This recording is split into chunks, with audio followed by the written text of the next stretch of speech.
자, 에베소는 바울이 2차 전도 여행 때에 잠시 들렸다가 3차 전도 여행 때에 재방문해서 3년 동안 머물면서 사역하던 곳이 이 에베소입니다. 에베소는 당시 소아시아, 현재의 이 터키 지방의 수도이자 또 무역의 중심지였습니다. 특별히 이 에베소에는 세계 7대의 불가사리 중에 하나인 아르테미스 신전, 그러니까 성경에는 아데미 신전이라고 나옵니다. 이 아데미 신전이 있던 곳이 바로 이 에베소였습니다. 그래서 매년 3월, 4월이 되면은 각 지역, 각 국에 흩어져 있던 디아스포라, 이 사람들이 이 에베소에 모여서 여신에게 제사를 드렸습니다. 이 기간에는 어떠한 법에도 저촉되지 않고 남녀가 서로 마음에 드는 사람과 관계를 할 수가 있었습니다. 아내를 바꾸고 남편을 바꿉니다. 당시 엄청난 타락의 도시가 바로 이 에베소였습니다. 이 타락의 도시에서 바울이 브리스길라와 아굴라와 함께 사역하며 복음을 전하다가 유대인의 핍박을 많이 받았습니다. 그럼에도 불구하고 이 에베소 교회는 바울이 가장 오래 사역한 비교적 건강한 공동체였습니다. 하지만 이것도 거짓 교사, 거짓 선지자의 공격에서 자유로울 수가 없었습니다. 거짓 교사들은 예수와 복음보다는 혈통과 또 율법과 전통을 강조하고 삶과 이 교리를 분리시키며 교회의 질서를 어지럽혔습니다. 이러한 상황 속에서 바울은 성도들이 낙심하지 말고 선한 싸움을 계속해라, 이렇게 권면하고 있습니다. 예수를 위한 선한 싸움이 비록 고되고 힘들지만 가치가 있는 이유는 우리 모두가 그리스도의 좋은 일꾼, 좋은 군사이기 때문인 줄로 믿습니다. 에베소서는 주후 60년에서 61년경에 바울이 로마 감옥에서 기록했습니다.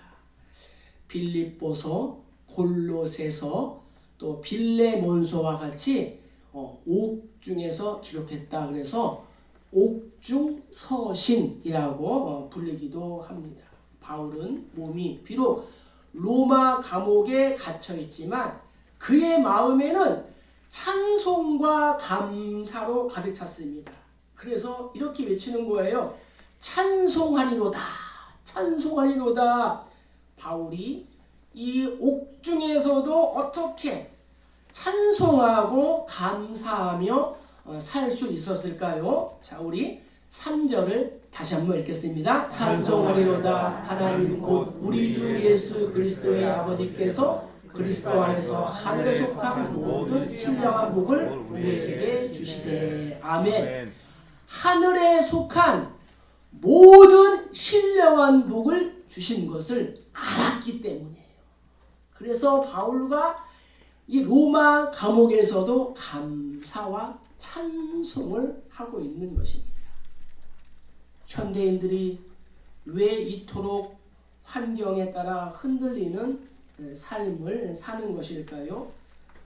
왜 그토록 무언가 채워지지 않는 이 허전한 모습으로 사는 것일까요? 하늘에 속한 신령한 복을 모르기 때문입니다. 사람들은 배가 고프면 밥을 먹으면 됩니다. 그러나 영혼이 허전하고 공허할 때는 그 허전함과 공허함을 어디에서 채워야 할지를 잘 모릅니다. 그래서 술과 담배 혹은 쾌락과 정욕에 자신을 던져봅니다. 음주 가무에 자신의 몸과 영혼을 맡깁니다. 중독이 되도록 인터넷을 뒤지고 유명 인기인의 집착을 보이기도 합니다. 이제 우리나라도 마약 청정국이 아니래요. 놀랬어요. 우리나라가 마약 청정국인데 이제는 마약을 가지고 들어온다는 거예요.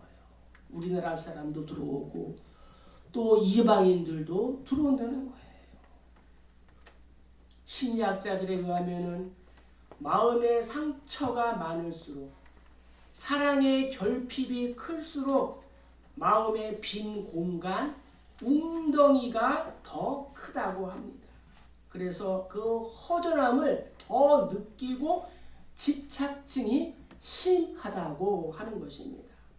인간의 마음에 뚫린 이 구멍과 상처는 땅의 것으로는 결코 채울 수가 없다는 거예요.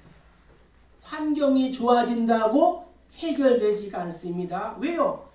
내 마음의 구동, 내 마음의 구멍, 내 마음의 웅덩이가 지구보다 더 크기 때문이에요.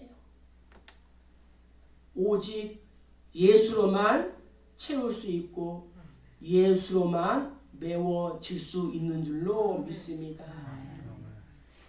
하나님의 사랑과 하나님의 은혜가 얼마나 컸든지 이제는 바울은 자신을 이 감옥에 가둔 사람을 원망할 틈이 없어요. 원수를 미워할 틈이 없어요. 환경을 바라볼 그러한 눈이 없습니다. 상처 때문에 내가 넘어질 시간이 없어요. 자신을 버리고 떠난 제자들을 미워할 시간이 없다는 거예요. 그래서 감사와 찬송의 고백을 하고 있는 것입니다. 아버지께서 나에게 그리스도 안에서 하늘에 속한 모든 신령한 복을 주셨다. 여기에서 모든이라는 이 단어는 영어로 all과 every가 있는데 본문에서는 every를 말하는 거예요. 그러니까 하늘에 있는 모든 아멘 할 때까지 하늘에 있는 모든 신령한 복을 나에게 남김없이 하나님이 주셨다는 거예요. 한글로는 신령한 복이지만 영어로는 spiritual blessing, 영적인 복이라는 거죠. 영원한 복이라는 거예요. 물론 우리가 물질의 여유가 생기고 또 몸이 건강해지고 자녀가 잘 되는 것 아주 매우 귀한 것입니다. 그러나 내 영혼의 허전함은 땅의 것들로 채워지지 않는다는 거예요. 채워진다 해도 그것이 순간적이고 일시적이라는 거예요. 당시 에베소 사람들은 헬라의 제우스 신이 준다고 생각했던 이 물질적인 번영을 복이라고 생각했어요. 자신들이 섬기는 이 아데미 신전의 이 여신이 행복을 준다고 생각했어요. 그러나 바울은 말합니다. 하나님께서 주시는 복이 진짜라는 거예요. 이것이 진정한 복이라는 거예요. 왜 그럴까요? 하나님은 하늘의 모든 신령한 복을 자기 백성들에게 자기 자녀에게 아낌없이 베푸시는 분이시기 때문입니다. 심지어는 성령의 은사, 선물을 우리에게 주셨어요. 더 나아가서 자기의 아들인 독생자 예수 그리스도까지 저와 여러분을 위하여 아낌없이 주신 줄로 믿습니다. 매미는 보름에서 한 달 동안 노래하기 위해서 7년 내지 17년 정도를 거름더미 땅속에서 준비를 한다고 합니다. 짧은 시간 노래하는 것이 좋아서 맴 세상이 떠나가도록 소리를 냅니다. 뇌성마비 송명희 씨는 하나님을 찬양합니다. 이 한 말을 하기 위해서 두 팔을 막 비틀고 목에 핏대를 세우고 두 발로 버티고 배를 꿈틀꿈틀 거려야 하나님 찬양합니다. 이 한 단어를 할 수 있다는 거예요. 하늘에 속한 모든 신령한 복을 주신 사실을 깨달은 사람은 하나님께 예배하는 삶을 살아갑니다. 하나님을 찬양하는 삶을 살아갑니다. 하나님께 감사하는 삶을 살아갈 수밖에 없는 것입니다. 아멘. 하늘이 하나님의 영광을 선포하고 궁창이 그의 손으로 하신 일을 나타내는도다. 온 땅이 주께 경배하고 주를 노래하며 주의 이름을 노래하리이다. 아멘. 하나님을 알고 예수님을 알고 나면은 이 자연 만물이 새롭게 보이는 거예요. 시냇물이 졸졸졸 흐르는 이 소리도 짹짹짹 지저귀는 새 소리도 하나님을 향한 찬송 소리로 들리는 거예요. 여러분, 겨울에 겨울산 한번 올라가 보세요. 아니에요. 겨울에 이 가로수에 눈이 와서 이렇게 눈꽃이 있는 거 보세요. 얼마나 아름답습니까? 하물며 저와 여러분, 사람의 모습은 어떠할까요? 성경의 표현대로 말씀드리면 우리 사람이 기묘하다, 신묘하다라고 성경은 기록하고 있습니다. 신기하고 놀라운 거예요. 우리 인체의 신비는 생각하면 생각할수록 대단한 거예요. 얼마나 신비하겠어요. 정말 우리 인간의 구조는 서로 상호작용하는 여러 가지 계통으로 구성되어 있어요. 뼈와 근육과 이 지방 같은 수많은 세포로 구성이 되어 있는 거예요. 이목구비, 오장육부, 탈무들을 보면 성인의 뼈가 무려 248개나 있다는 거예요. 이것이 하나라도 삐끗하면 우리는 제대로 서 있을 수가 없는 거예요. 이렇게 하늘에 속한 모든 신령한 복을 주신 사실을 깨달은 사람은 하나님을 예배하고 하나님을 찬양하는 줄로 믿습니다. 하나님이 저와 여러분을 창조하신 목적이 있어요. 내 이름으로 불려지는 모든 자 곧 내가 내 영광을 위하여 창조한 자를 오게 하라. 내가 그를 지었고 그를 내가 만들었느니라. 이 백성은 내가 나를 지었나니 나를 찬송하라. 할렐루야. 하나님이 저와 여러분을 창조하신 목적이 뭐예요? 하나님을 위하여 창조하셨고 하나님을 찬송하기 위하여 저와 여러분을 만드신 줄로 믿습니다. 우리 모두가 이렇게 하늘에 속한 모든 신령한 복을 받은 성도임을 믿습니다. 사실 예수를 믿고 구원받은 이 복보다 더 큰 복이 어디에 있겠습니까? 아멘. 이게 가장 큰 복이 되는 거예요. 할렐루야. 아멘. 하나님이 또 우리에게 어떠한 복을 주었을까요? 4절 한번 읽겠습니다. 곧 창세전에 그리스도 안에서 우리를 택하사 우리로 사랑 안에서 그 앞에 거룩하고 흠이 없게 하시려고. 아멘. 창세전에 나를 선택하셨다라고 성경은 말씀하고 있습니다. 이러한 하나님의 선택은 사람의 개입이나 사람의 공로에 의한 것이 아니라 절대적인 하나님의 주권에 의하여 이루어진 줄로 믿습니다. 인간의 구원이 선택이냐 자유의지냐에 의한 것이냐, 만인 구원이냐 아니면 선택한 사람들만의 구원이냐, 이 문제는 신학자들 사이에 끊임없이 논쟁하고 갈등하고 고민해 왔던 문제입니다. 그런데 종교개혁자 칼빈은 이렇게 얘기했습니다. 제가 읽어드리겠습니다. 만일 우리가 그리스도 안에서 선택되었다면 그 선택은 우리의 영역 밖의 것이다. 이것은 우리가 당연히 받을 자격이 있어서 주어진 것이 아니라 우리의 하늘 아버지께서 양자의 복을 통해 우리를 그리스도의 몸에 접붙이셨기 때문이다. 요컨대 그리스도의 이름은 모든 공적과 인간이 스스로 얻을 수 있는 것 일체를 배제한다. 우리가 그리스도 안에서 선택되었다고 말할 때 그것은 우리 자신이 무가치하다는 것을 시인하는 것이다. 우리 장로교에서는 선택과 이 예정을 분명하게 강조하고 있는 것입니다.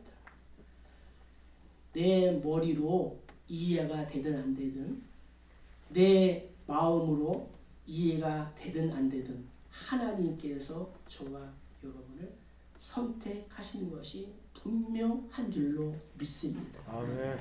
예수님은 뭐라고 말씀하셨을까요? 칼빈보다 예수님의 말씀이 이거 아니겠습니까? 너희가 나를 택한 것이 아니요 내가 너희를 택하여 세웠나니 이는 너희로 가서 열매를 맺게 하고 또 너희 열매가 항상 있게 하여 내 이름으로 아버지께 무엇을 구하든지 다 받게 하려 함이라. 아멘. 내가 예수 믿고 교회에 다니는 것, 하나님을 사랑하고 열심히 사역하는 것 모두 하나님이 하신 것인 줄로 믿습니다. 결코 내가 한 것이 아니라는 거예요. 모두 하나님이 하신 거예요. 내가 하나님을 이해하고 내가 하나님을 깨닫고 내가 하나님을 택하고 내가 하나님을 골라 잡은 것이 아니라는 거예요. 하나님이 홀로 정하신 거예요. 하나님이 누구와 의논하시는 것이 아니라는 거예요. 어느 날 하나님이 나를 선택하신 거예요. 이 사실을 성경에는 수도 없이 말씀하고 있어요. 내가 너를 선택했다. 은혜로 너를 선택했다. 내가 너를 불렀다. 너희는 내 것이다. 두려워하지 말라. 놀라지 말라. 내가 너를 내 손바닥에 새겼다. 내가 너를 택했다. 은혜로 택했다. 자격이 있는 것이 아니라 무조건 선택했다. 할렐루야. 하나님은 저 여러분을 무조건 선택했다는 거예요. 하나님이 나를 선택했다라는 이 말씀을 왜 이렇게 많이 하시는 걸까요? 이 선택과 예정 교리가 너무 중요하기 때문이라는 거예요. 그리고 무엇보다도 하나님이 저와 여러분을 사랑하시기 때문인 줄로 믿습니다. 아멘. 전적으로 부패하고 타락한 인간이 자신이 구원받는 데 있어서 나도 한몫 끼어들고 싶은 게 있는 거예요. 하나님 당신이 99% 했다고 합시다. 나도 1% 한 것이 아닙니까? 왜요? 내가 이만큼 진실하니까, 내가 이만큼 예쁜 구석이 있으니까, 이만큼 순종하니까, 이만큼 하나님을 사랑하니까, 이만큼 똑똑하니까, 이만큼 착하니까 하나님이 나를 선택한 것이 아닌가. 인간은 자신의 공로를 0.1%, 아니 0.0001%도 보태고 싶어 한다는 거예요. 그런데 하나님이 말씀하십니다. 얘야 아니다. 오직 100% 하나님의 은혜이다. 아멘. 이 선택의 교리가 나에게 주는 복은 흔들리지 않는 구원의 확신이라는 거예요. 여러분 생각해 보세요. 만약 구원의 근거가 나에게 있다면 그거는 불안하기 짝이 없는 거예요. 하나님을 기쁘시게 하고 또 하나님을 높여드릴 때에는 구원받는 것 같다고 내가 생각을 하고 있어요. 그런데 내가 실수하고 넘어지고 잘못하고 그러면은 어떻게 구원의 뿌리부터 막 흔들리는 거예요. 그러나 이 구원의 근거가 하나님께 있기 때문에 우리의 구원은 확실한 줄로 믿습니다. 아멘. 사망이나 곤고나 질병이나 사탄이나 하나님과 나 사이를 절대 결코 끊을 수 없는 줄로 믿습니다. 아멘. 그건 하나님은 인간들처럼 그렇게 변덕스러운 분이 아니세요. 천국에 있는 예수를 믿는 당신의 자녀를 기분 나쁘다고 지옥으로 내쫓는 그러한 째찌한 분이 하나님은 결코 아님을 믿습니다. 바울은 로마 교회에게 이렇게 말합니다. 사람은 거짓되되 오직 하나님은 참되도다. 그래서 우리 하나님한테 어떻게 우리가 찬양을 해요? 하나님 향하여 미쁘시다, 신실하다, 거짓이 없다는 거예요. 한결같으신 분이라는 거예요. 한번 나를 당신의 자녀로 삼았다면 내 조건과 내 상황과 내 모습의 여하에 따라 변경되지 않는 줄로 믿습니다. 이것이 선택도리가 저와 여러분들에게 주는 영적인 복이며 하늘에 속한 모든 신령한 복인 줄로 믿습니다. 하나님의 관심은 바로 나예요. 나. 그래서 독생자 예수를 사람의 모습으로 이 땅에 보내시고 나의 죄 때문에 십자가에서 대속의 피를 흘려주신 거예요. 십자가에서 테텔레스타이 다 이루었다. 이 말씀이 내가 값을 다 치렀다는 거예요. 내가 네 죄의 값을 다 치렀다. 이거예요. 그리고 우리에게 영생과 천국을 주인 줄로 믿습니다. 하나님이 왜 나를 선택하셨을까요? 또 다른 영적인 복이 있다는 거예요. 여러분 4절 하반절을 보세요. 4절 하반절. 우리로 사랑 안에서 그 앞에 거룩하고 흠이 없게 하시려고 하나님 앞에 어떻게 해요? 거룩하고 흠이 없게 하시기 위하여 우리를 택했다는 거예요. 여러분 내가 얼마나 깨끗하게 살면은 하나님 앞에서 거룩하고 흠이 없는 사람이 될 수 있을까요?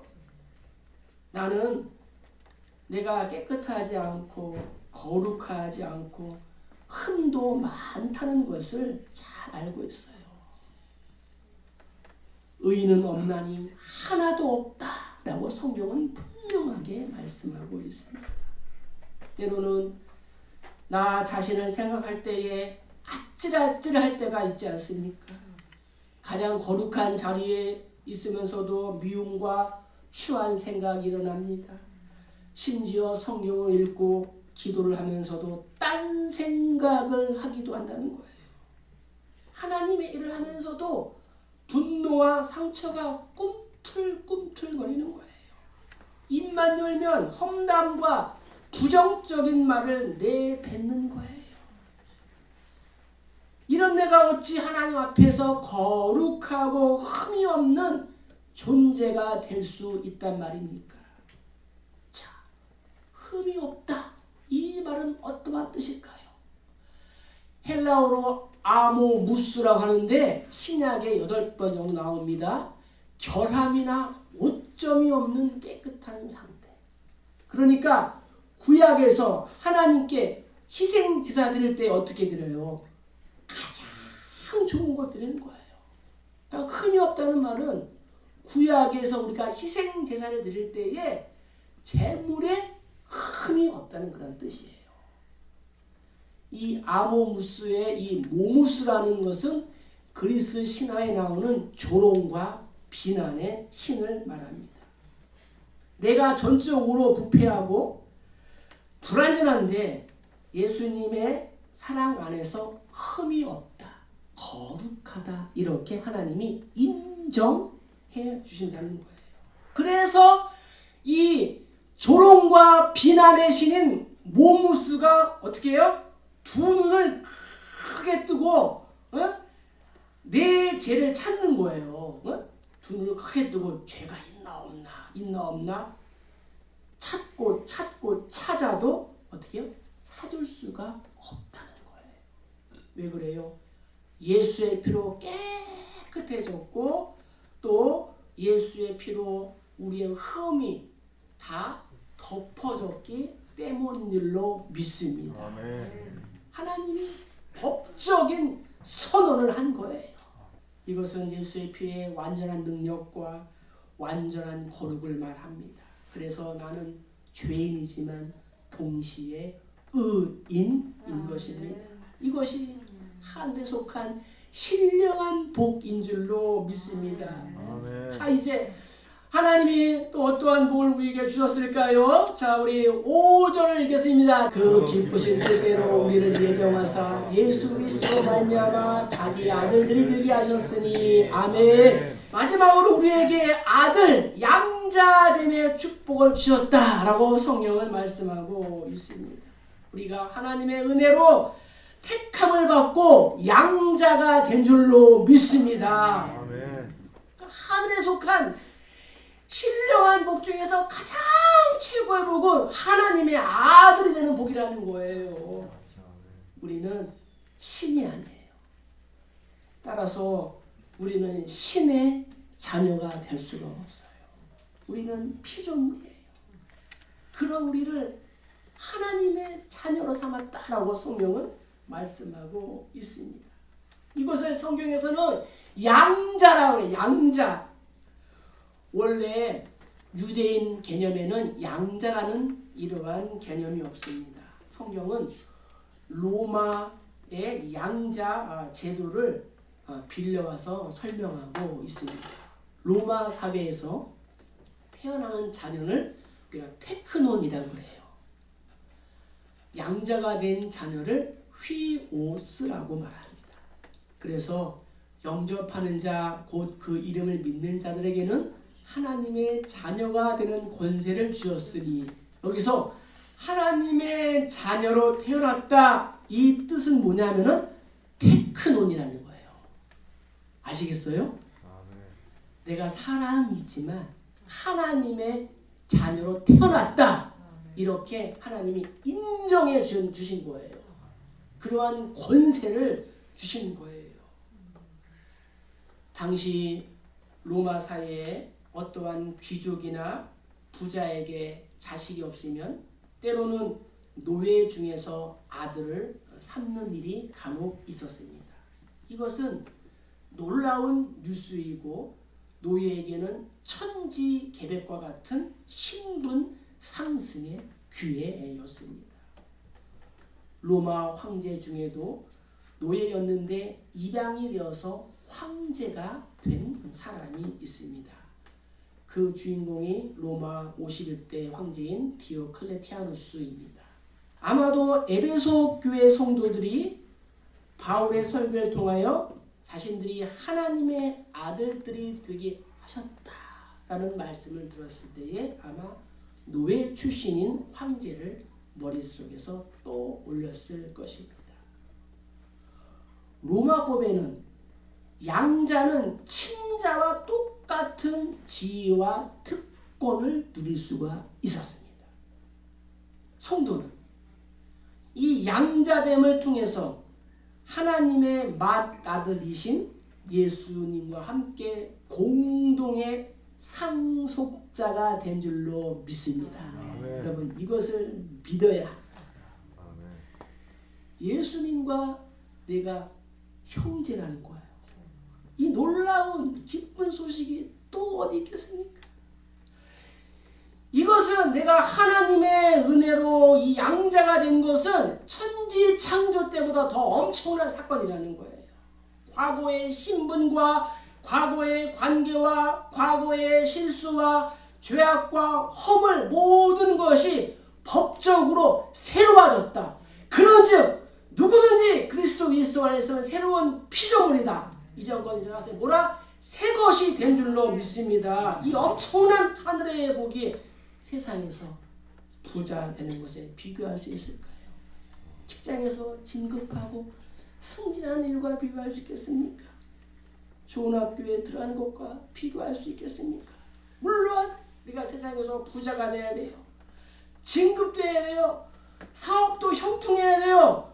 좋은 학교 들어가야 돼요. 여러분, 사회에서 선한 영향력을 풍기고 이 사회 리더십이 되기를 축복합니다. 그래야지 전도할 수 있는 거예요. 아멘. 1959년 당시 천문학적인 제작비를 들여서 무려 8번이나 재개봉했던 영화가 있어요. 출연자만 125,477명, 제작 기간만 10년이라는 시간이 걸렸는데 이렇게 해서 만든 영화가 벤 허러입니다. 아카데미 11개의 상을 수상했고 아직도 그 기록이 깨지지 않고 있습니다. 벤허의 가문은 예수님과 동시대 같은 시대에 예루살렘에서 많은 노예를 거느리고 있던 부자였습니다. 어느 날 로마의 신임 총독이 부임하게 됩니다. 그 부임 축하 행진 중에 벤허의 여동생의 실수로 지붕에 있는 기왓장이 총독의 머리 위로 떨어지는 사건이 발생합니다. 총독을 수행했던 이 장교가 메살라라는 그러한 사람인데 그는 벤허의 친구였습니다. 메살라는 이 일로 인하여 벤허의 어머니와 누이를 감옥에 보내고 재산을 몰수하고 벤허를 노예로 팔았습니다. 노예가 된 벤허는 노예를 이용한 군용선, 이걸 갤리선이라고 합니다. 이 배에 노를 젓는 그러한 중노동을 하게 됩니다. 이 배가 해적선의 습격을 받았을 때의 벤허는 사령관인 아리우스를 구하는 생명의 은인이 됩니다. 아리우스는 이 벤허를 자신의 양자로 삼았어요. 그리고 자신의 손에 끼고 있는 반지를 빼서 벤허의 손에 끼워줬어요. 그때부터 벤허는 아리우스 가문의 모든 권한을 누릴 수 있는 자격을 부여받고 로마의 귀족이 되어서 예루살렘으로 돌아오게 됩니다. 이것이 양자라는 로마의 제도라는 거예요. 이제 우리는 하늘에 속한 모든 신령한 복을 받은 사람인 줄로 믿습니다. 이제 나는 더 이상 사탄의 노예 선에 붙들려 사탄의 배의 노를 이렇게 저어야 하는 존재가 아니라는 거예요. 바울은 이렇게 고백합니다. 자녀이면 또한 상속자 곧 하나님의 상속자요 그리스도와 함께한 상속자니 우리가 그와 함께 영광을 받기 위하여 고난도 함께 받아야 할 것이니라. 아멘. 우리가 상속자면 영광을 받을 수 있습니다. 그런데 또 하나 뭐예요? 고난도 함께 받아야 한다는 거죠. 노 크로스, 노 크라운, 고난이 없으면 영광도 없다는 거예요. 십자가가 없으면 예수님이 없다는 거죠. 말씀을 이제 마칩니다. 이전에 나의 신분, 죄와 실수, 허물과 과거는 모두 끝난 줄로 믿습니다. 하늘과 땅의 주인인 예수님과 똑같은 하나님 아버지의 자녀가 된 줄로 믿습니다. 바울은 이렇게 에베소서의 문을 활짝 연 거예요. 하나님이 나를 선택하셨고 예수님이 나를 구속하셨고 성령님이 나를 양자로 도장을 꽝 찍어준 줄로 믿습니다.